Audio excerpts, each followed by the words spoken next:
Good evening.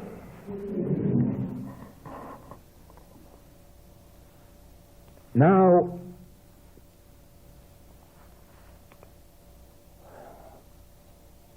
we are working this week with the subject of the contemplative way of life. And you will recall that there is a specific function of the contemplative way of life. There is a specific purpose for it. It is not something that one begins to live with for no reason. It isn't something that one arbitrarily wants. It is a specific way of life that has a specific purpose, and it also has a specific method of application or introduction into consciousness. First, let us come to the function.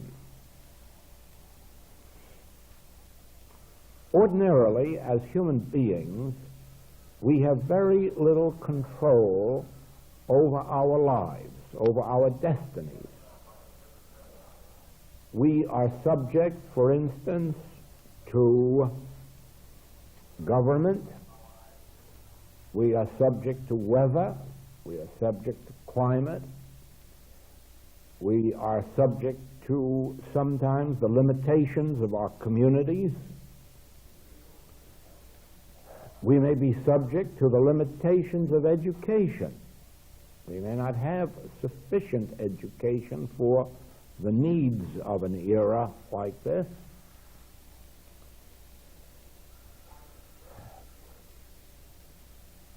We find as we live our adult life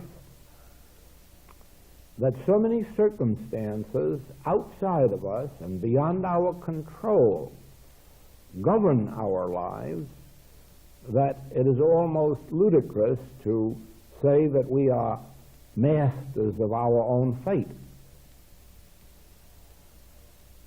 But it has been discovered throughout all time and introduced now in our world that this need not be so. In other words, an individual need not be a victim of circumstances beyond his own control. He need not live as the object of the evils of life. In other words, because 1,000 may fall at my left and 10,000 may fall at my right, it does not necessarily have to come near my dwelling place, but I am the only one who can prevent it. It isn't something that you can do for me, or my parents, or my family, or my children. It is something that I alone can do. And in the 91st Psalm, it gives an inkling. It says, if you abide, if you live, if you dwell in the secret place of the Most High. And the important word there is you. If you. It isn't what your parents did or don't or didn't do. It isn't what your children do or don't do. It is or what your neighbors do or don't do. It is what you do. And if you dwell in the secret place of the Most High. Now the Master, Christ Jesus, gives us this same formula in the 15th chapter of John. If you abide in the Word and let the Word abide in you, you will bear fruit richly. If you do not abide in the Word, or let the Word abide in you, you will be as a branch of a tree that is cut off and withereth. And always the emphasis is on you. Now, it has nothing to do with what your community does, and it has nothing to do with what the times or conditions of the world may be. It has to do always with you. That is why the Master was the great individualist. He did not believe in collective anything. As a matter of fact, he didn't organize any collection of members. He didn't organize any group of people. He merely told the truth or preached the truth to anyone who would listen, and always he would say, you. If you abide in this word, such and such will happen. But if you do not abide in this word, such and such will not happen. And so the responsibility was always on you. Again, he never taught that the truth would make us free.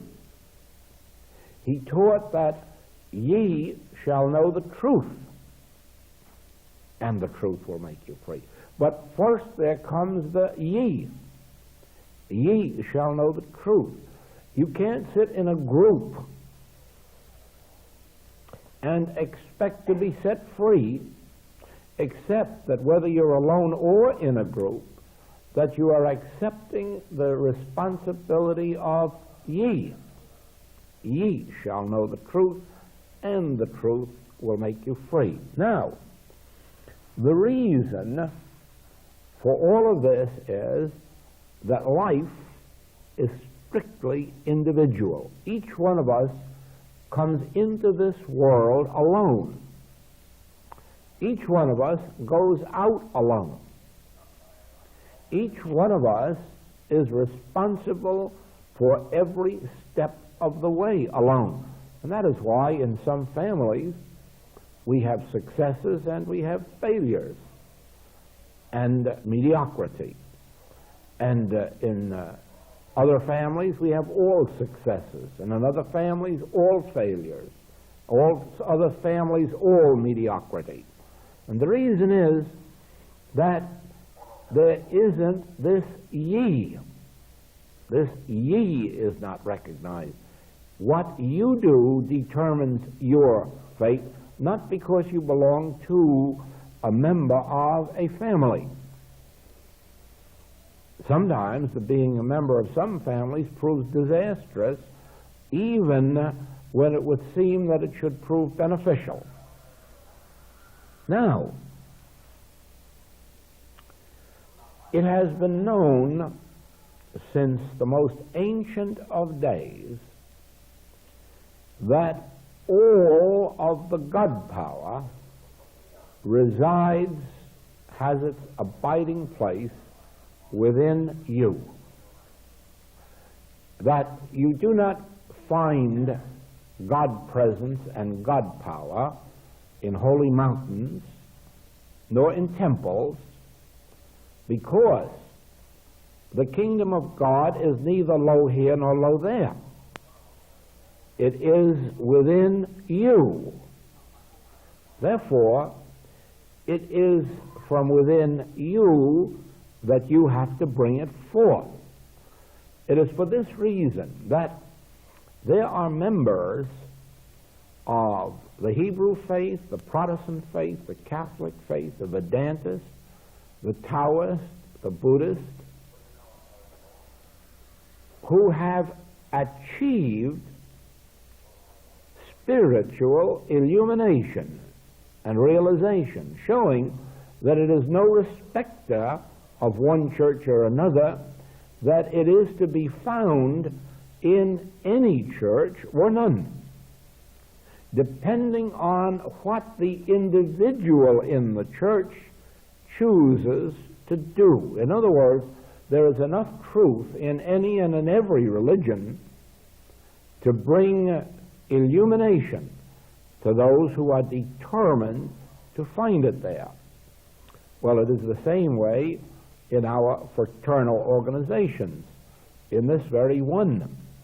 There is enough truth in Masonry to provide anyone not only with a religion or a way of life, but of any degree of success in life that they may want. But it doesn't mean that all Masons achieve it, because they will not all put into the work that which must be put in order to draw out the fruitage. All of these teachings, more especially those of Christianity, Masonry, all have their origin in the same schools of wisdom. They all had their beginning in the same place. These schools were in Egypt, went across to Greece, and from Greece across to the Holy Lands. And out of this combination of schools has come all of the religion as we know it in the West. In the same way that all of the religions of the Orient had their foundation in India. Buddhism had its foundation, of course, through Gautama, the Buddha, and with phases or facets of Buddhism, it spread across to China, into Japan, and the Chinese Buddhism stemmed from India, the Japanese Buddhism stemmed from India, and even the Zen Buddhism had its origin in an individual who traveled from India to Tibet, Tibet to China, China to Japan. So that all of the Oriental religions stem from India. All of the Occidental religions stem from Egypt, Greece, and the Holy Lands. And so it is that one could go into any of these and find the basic revelations which would enable them to actually become captains of their soul and masters of their fate, because the kingdom of God is within you. The source of ethics, of morals, of wisdom is within you. And until you have, first of all, this recognition that what you are seeking is already established within you, and that you cannot travel to holy countries or holy mountains or holy rivers or holy temples and find it, because it is neither low here nor low there, it is within you, then you can go to near places or far places and find it, because wherever you are, you will find to be holy ground. And that means that within your very consciousness is the Holy Grail that so many people are going around the world to find. And so many others go to Tibet, and so many go to India. And all of the time, when they do discover it, they will discover that it was right within their own consciousness and could have been found while sitting at home.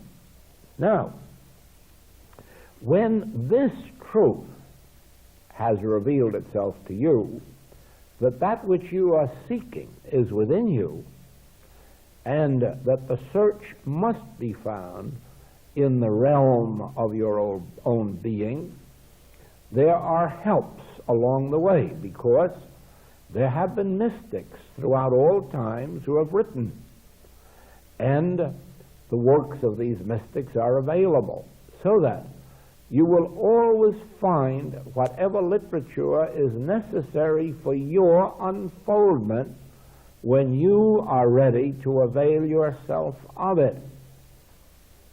In our travels, whereas publishers began publishing Infinite Way writings with one book, and then a second book, and then a third, now they are asking for 2 and 3 and 4 at a time.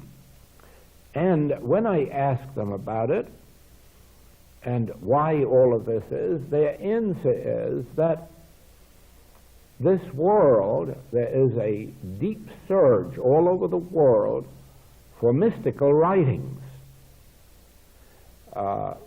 It is showing up in every part of the world.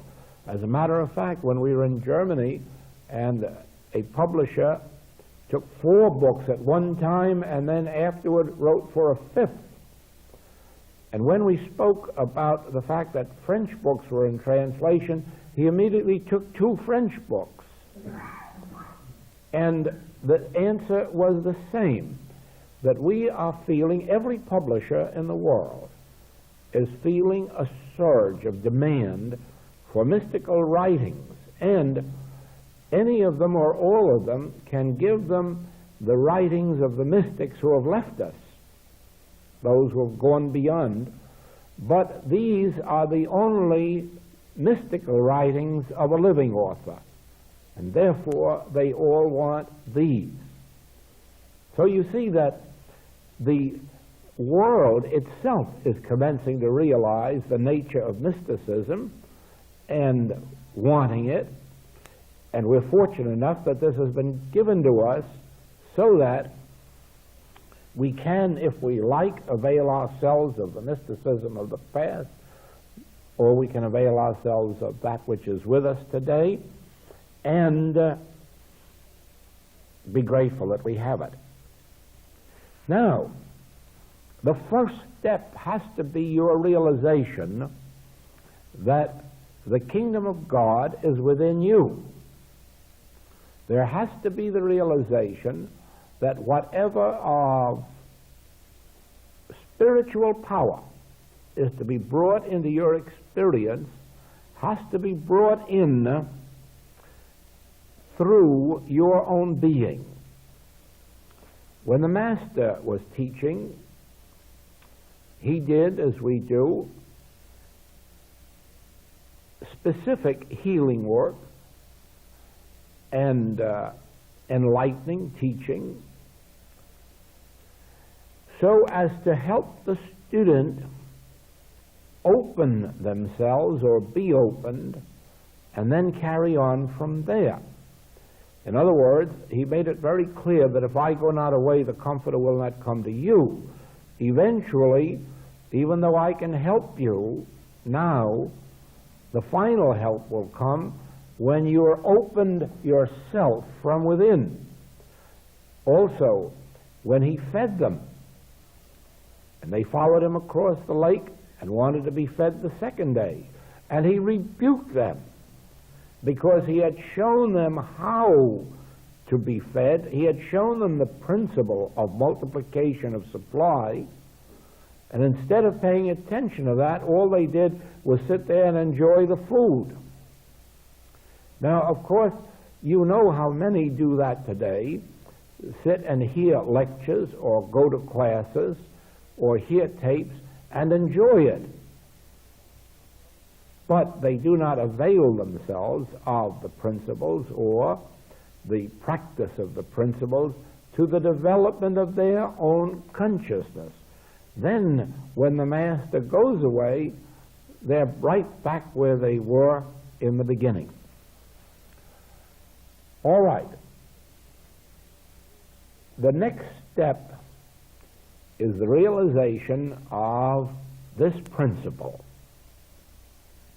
Again, we are using the illustration from the 15th chapter of John. And we will return to yesterday afternoon, right now, and let us first see each other out here.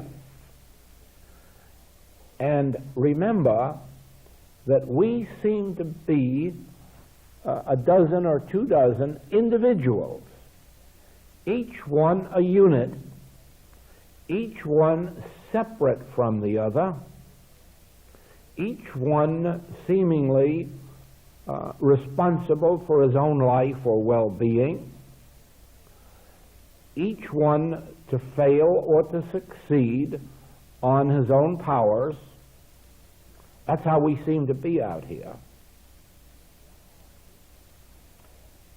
Actually, this is not the truth, and the only reason that we have sick and well and rich and poor is because we have lived in the judging by appearances, and we have accepted the belief that each one of us is separate from the other, and my life is no business of yours, and your life is no business of mine, and so forth and so on. No. Let us go back to the Master's teaching, and let us visualize an invisible tree right out there in the aisle. An invisible tree. And now remember that you are a branch on that tree.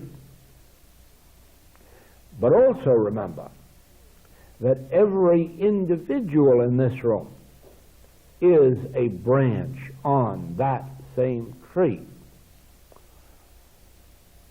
Once you realize that, you understand what the Master meant when he said, "Call no man on earth your father. There is one Father in heaven."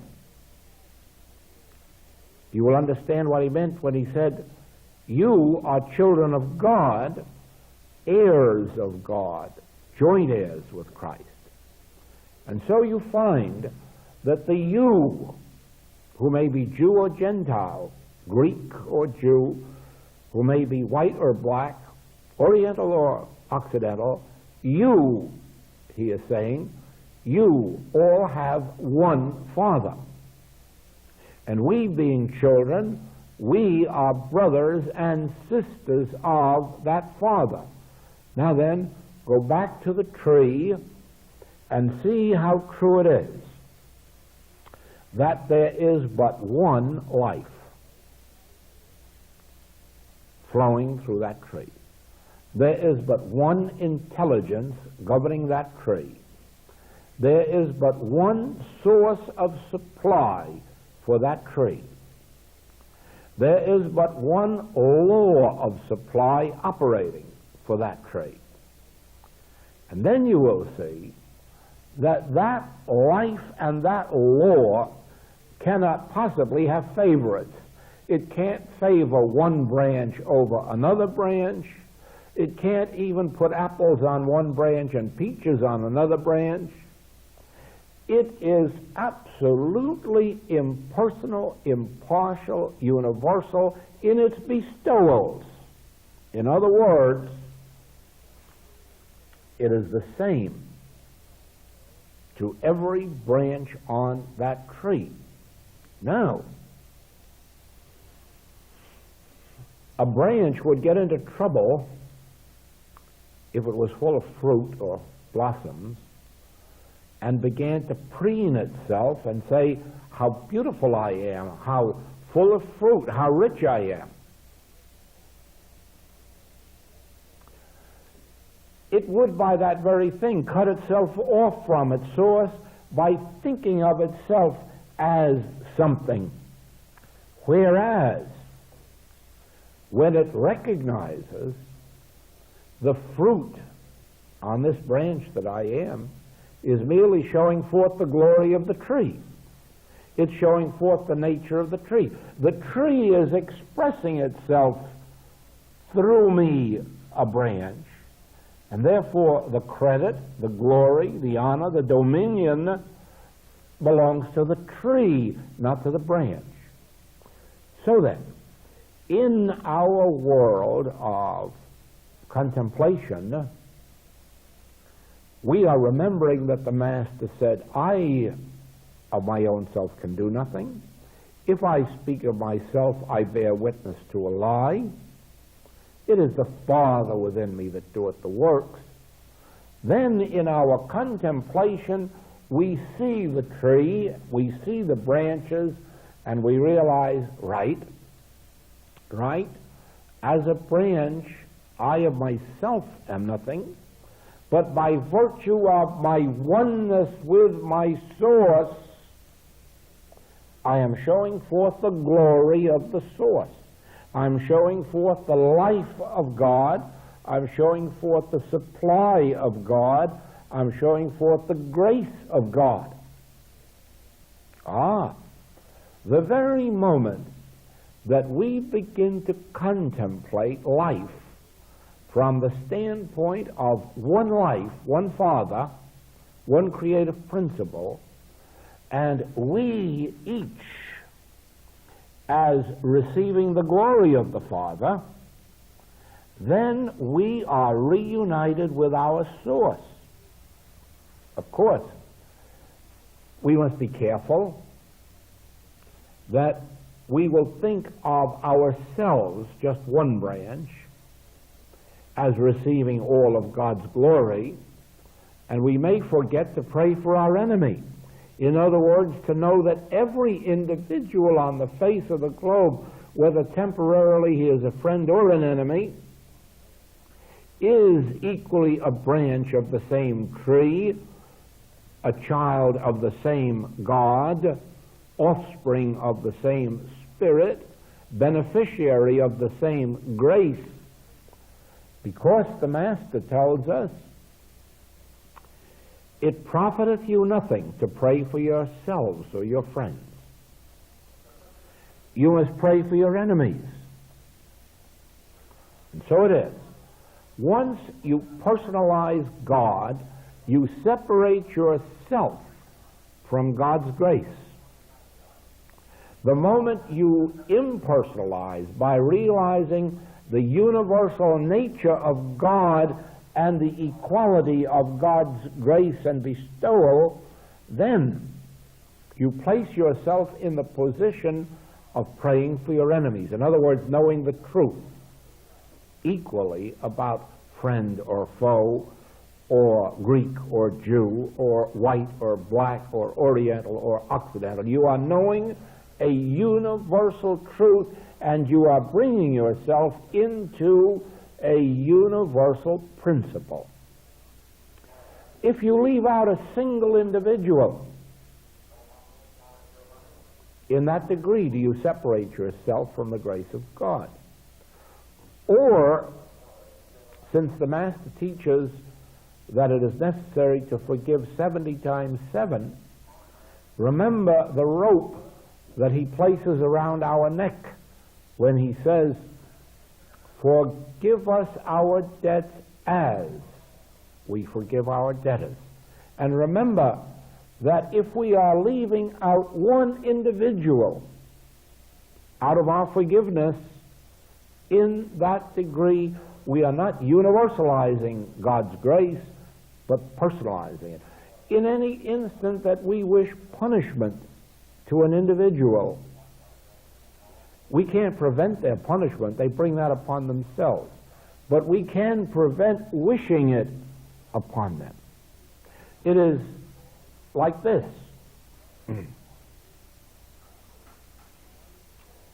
There was a time when the Egyptians were the most powerful people on the face of the earth. Whatever of power of a temporal nature there was, they had it. And during that period of their greatest powers, they had the Hebrew race as slaves. Now, from a logical standpoint, of course, that would last forever, because one side had the strength and the other side had none. But actually, that did not take place. The Hebrews spiritually, through spiritual power, not by might, not by arms, not by weapon. They never fought Pharaoh or his people. But without fighting, without warfare, they nevertheless achieved their freedom. And as the Hebrew race rose into glory, the Egyptians went down until they became the very least of all the races on the face of the earth. Well, in due time, Rome became the most powerful nation on earth, and their power extended all the way from Rome across through England and Scotland, and it just roamed everywhere. Greece, parts of the Holy Land, and they had the might, and they had the power, and eventually Rome went down and became one of the least of all the nations on the face of the globe. And so it has been that history reveals that there is no possibility of escaping the law of karma, which is, as ye sow, so shall ye reap. Now there's no escaping that. It isn't because God rewards if you're good or that God punishes if you're bad.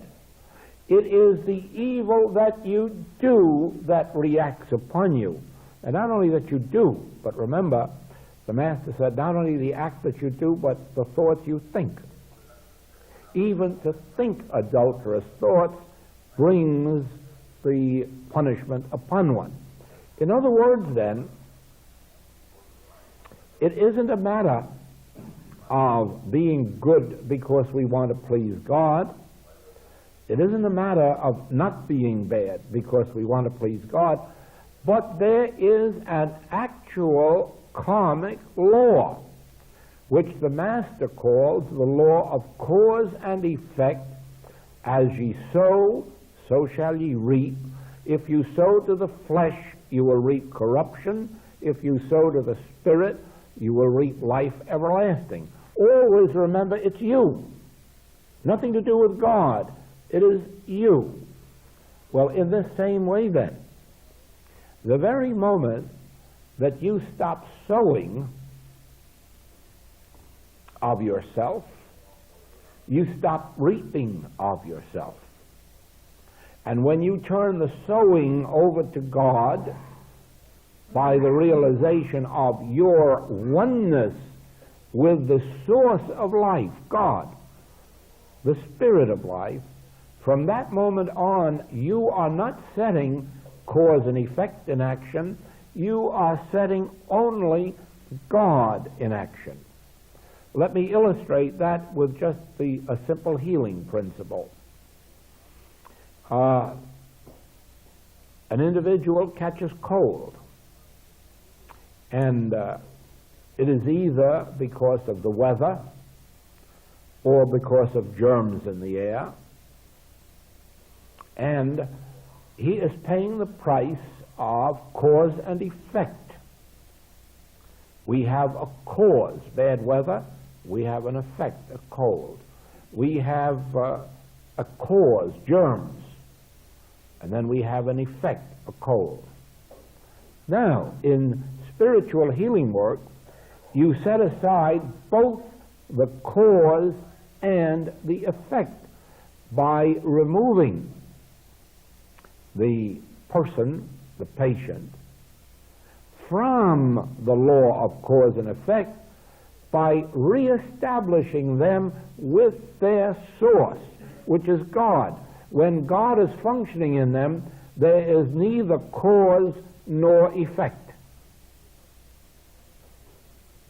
Now, this same thing happens. Is very interesting to watch cases of menopause, because there you have a very distinct cause, and that is age. This age, this period of change, is the cause, and the upset physiological condition is the effect.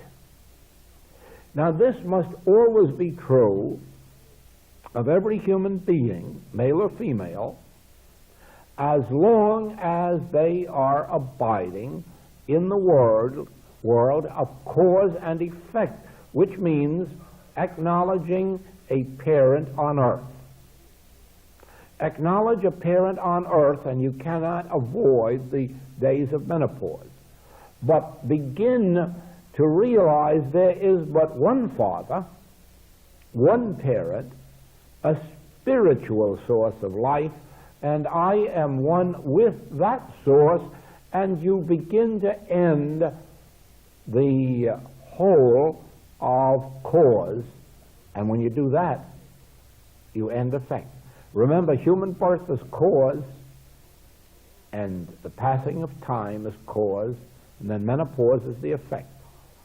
And the only way you can eradicate it is to eradicate the karmic cause, which is birth.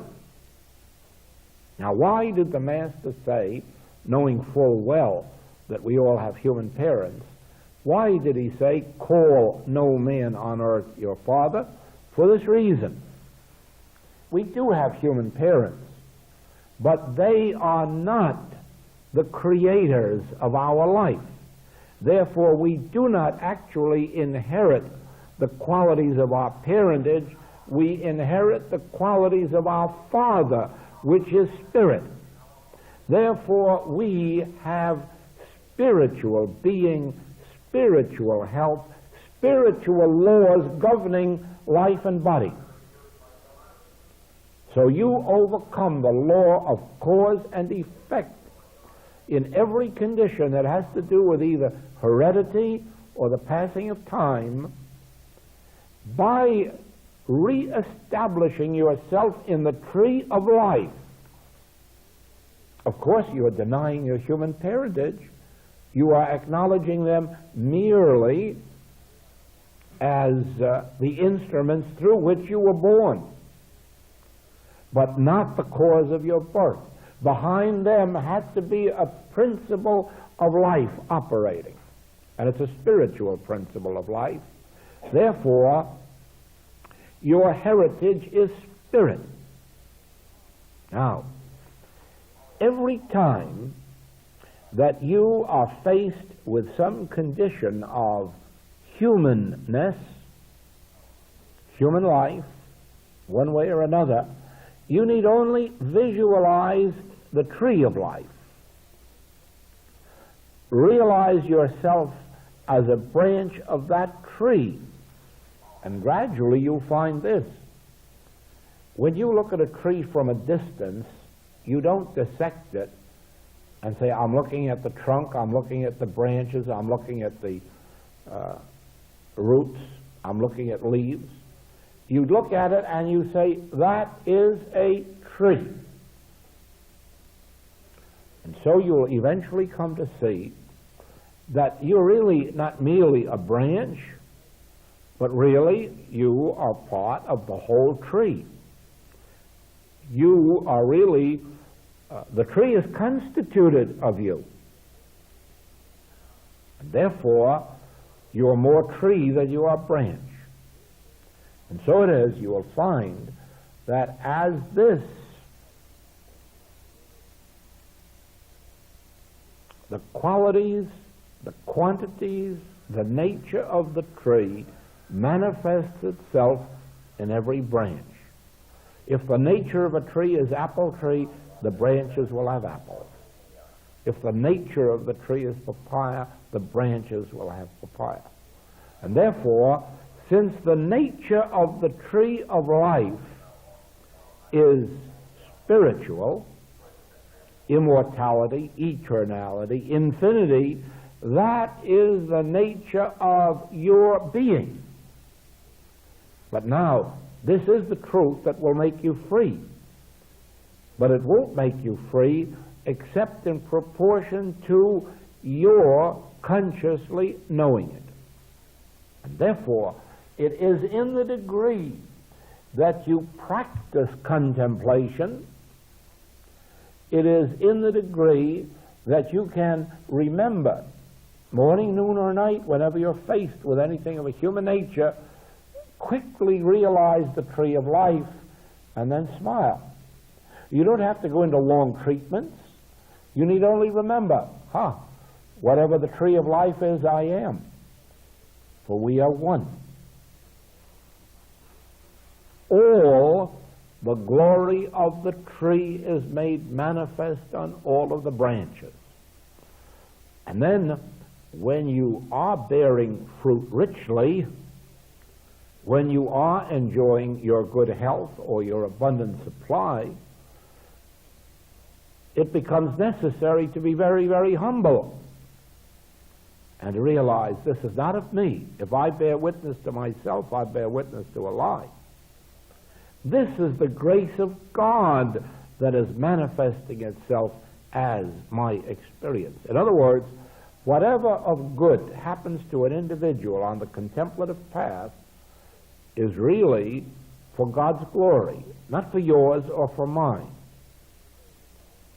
The fruitage on a tree is not for the glory of a branch, but for the life that sent the fruit into existence.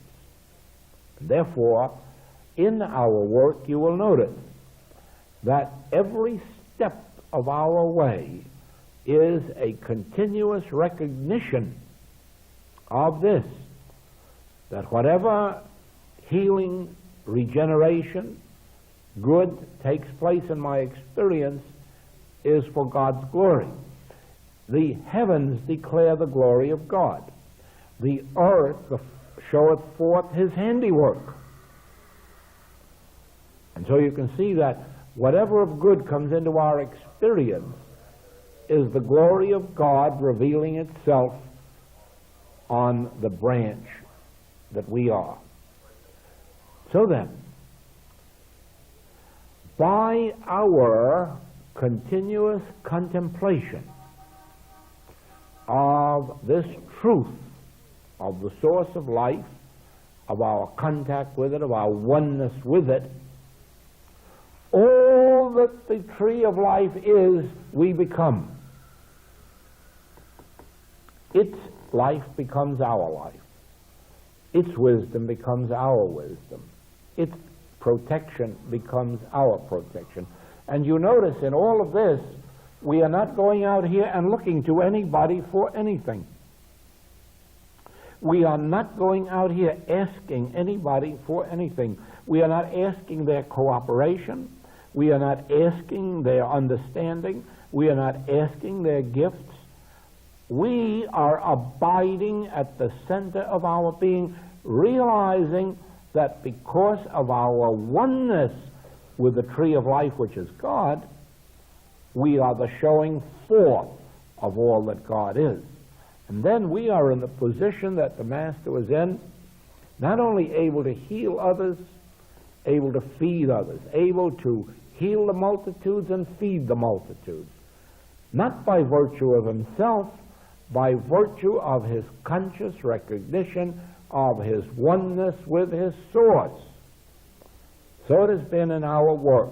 This is the principle that we are proving all over the world, and we are proving it in every part of the world, showing that you don't necessarily have to be in Hawaii to find a paradise, and you don't have to be in the United States to find freedom, but that wherever you are, as God said to Moses, go up on a mountaintop and look around, and as far as your eyes can see, this land I give to you. And so it is, you will find that in your oneness with God, as far as you can see, everything that you can bear witness to is yours, by the grace of God, and without taking it from someone else. But because of its spiritual nature, it is multiplied in the life of every individual who bears witness to this truth. Now, the contemplative life holds tremendous satisfactions, but at first it also has some limitations. It deprives us of the great pleasure we sometimes get in blaming others for our failures and our unhappinesses and our miseries.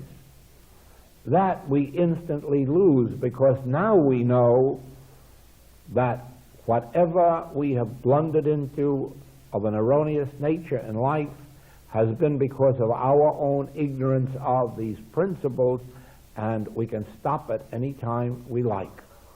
We can begin at any moment in our life to lead the contemplative way of life, the way of recognition of our oneness with our source, and then, being patient, watch how gradually the outer picture begins to conform to this inner grace.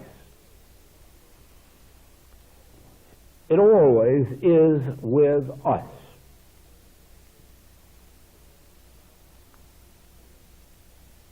Naturally, we have to be careful in this age where it is so easy to be tempted by current beliefs, psychological beliefs, that we are victims of circumstances beyond our control and we just can't help it if we're bad or if we're sick or if we're poor. And this is not true. And this is demonstrably untrue, because every individual has within himself a God-given capacity. Nobody has ever been born, free or slave, without a God-given capacity to rise above it and to get out of it. We have witnessed slave races from all parts of the globe break out of their slavery and come into freedom. We have watched the downtrodden people of all races come out and receive emancipation, freedom, and eventually great glory. Therefore, we know that no one is born without this inner capacity for God living and God expression. The one thing necessary is that ye shall know the truth. In other words, the responsibility rests with every individual, first to learn what the truth is, and then to begin to live in contemplation of that truth, knowing that truth,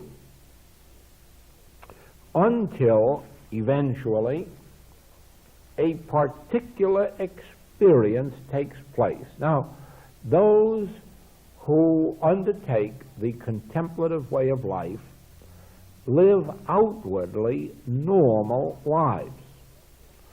They do not change their outer form of life. They remain in their same business, their same art, their same profession. They remain right where they are as they undertake the contemplative way of life. But eventually, something takes place within them that begins to change the outer circumstances of their life, and sometimes puts them in a different work, a different profession, or brings out artistic natures that they never knew were dormant within them. But the contemplative way of life starts where an individual is, and the outside world, not even the members of their family, need even to know that they're living it, because it is taking place within their own consciousness, and they never have to speak of that unless they want to, never have to discuss it with their neighbor. And I can assure you that with all of our traveling around the world, we never speak this to any individual we meet, except in the course of our public work, where people are led to us for that purpose. Never do we speak of it to people on the plane or in the hotel. It is our individual demonstration. And if someone is led to us, we share it with them, but not unless they request it. So it is then that we begin this life of inner contemplation without any outward change in our mode of living. The entire change is within us, because a lot of the time that we would be wasting in either idle dreaming or perhaps in listening to radio or television or something else. Much of that time we are spending in inner contemplation, or much of the time lying in bed before we get to sleep, or much of the time in bed when we wake up before it's time to get up. In other words, there are always times, always occasions when we can do our contemplating. But by the continuous practice, we are led to a certain experience that comes in meditation. Sometimes it comes first in sleep and leads us to meditation. And that is the point where we are not thinking a thought of any nature, but a thought comes up, wells up from within us. A thought that we did not consciously put in motion. Remember, all of this time of our contemplation, we have consciously thought these thoughts. We have consciously put into action this contemplative thinking. But ultimately, a time comes when, in some moment when we're really not thinking at all, a thought pops up into us. And sometimes it is so audible that you look around and wonder who said it to you. And you find there was nobody there to say it. And you realize it must have been said within you. At other times it isn't audible, but you know right well that it happened, that you heard it or sensed it, and that you received an impartation, a message, a guidance, a something from within. And that is when you begin the second phase of this contemplative life. That is the period of meditation. And in this period of meditation, you do not do the thinking, you do the hearing. You receive the assurances from within you. You receive the impartations from within you. You receive guidance, direction. If nothing else, you just receive the assurance that God is on the field. Now, this is sometimes difficult for people who are accustomed to thinking everything out, reasoning everything out, and they have a very tough time when this begins, because God doesn't act in any reasonable way at any time. There's nothing reasonable about God's actions. I mean, according to our human standards. And therefore, when we receive an assurance of God's presence, we may receive nothing further than that. And yet we may be expected to pack up and take a trip around the world without knowing how or why or wherewithal. Or we may be given the something or other that causes us to move to another city or to give up our position. And strangely enough, God doesn't tell us why or where we're going to. And we act on it. And the reason is, when you have the assurance of God, you need nothing else, because God is taking care of all the details. God is going before you as a presence to make the crooked places straight. God is going before you to prepare mansions for you. God is walking beside you as your protection. God is your high tower. God is your supply. In other words, in this contemplative life, you don't have to be told what God is going to do for you tomorrow.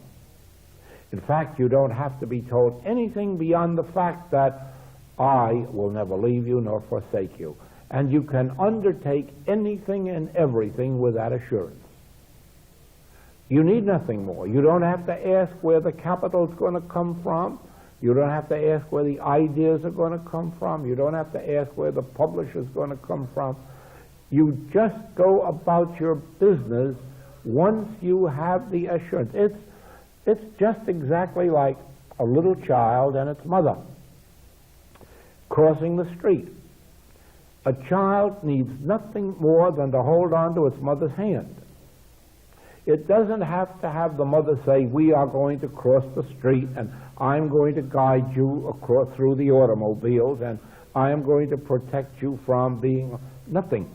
As long as the child feels its mother's hand it has everything. And so it is in the contemplative life.